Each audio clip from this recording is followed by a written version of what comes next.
So in America, apparently, the night before Halloween, or October the 30th, is known as Mischief Night. I have no idea whether that's a real thing. I've never heard of it before this movie. And this movie is called Mischief Night. However, the rest of the world, it is known as the night before Halloween, because we've never heard of Mischief Night.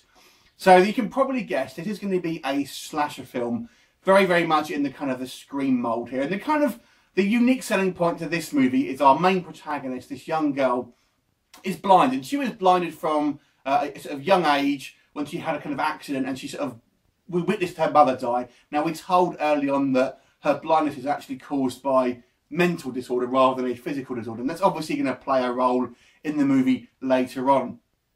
And other than that, it's kind of your standard fare. You know, we have a kind of a large, isolated house.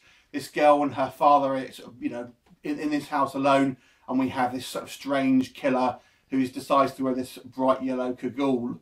And that's pretty much it. It's just running away from the killer. Various kind of incendiary sort of characters come and go, basically, and business as usual for your slasher flick. Now, I have to say, when I first started watching this movie, I actually thought it was a porn parody, and I genuinely mean that, because it has a kind of a prologue with this kind of unrelated character at the beginning. I thought, man, the acting is so bad. I thought, is this a porn parody? Have I picked up a porn parody here? It isn't. This is just the real acting. And that in itself has kind of gone error, because we're told this is Mischief Night, and actually one of we actually told that by the killer. Why are you doing this? It's Mischief Night. And this prologue actually takes place in the night. Then the next scene is during the day, and then the main action is in the night. So it's obviously over 2 nights. So it's obviously not Mischief Night at all, is it? There you go. Anyway, minor little nitpick. But I have to say, it's just very much by the numbers of a slasher flick. The cover, I think, it makes it look more kind of menacing than it actually is. There are a couple of kind of mild twists here, but I don't think it's anything you can't really see coming. Once the kind of film gets going, I have to say the acting gets a little bit better from the 2 actors that we sort of saw at the beginning of the movie.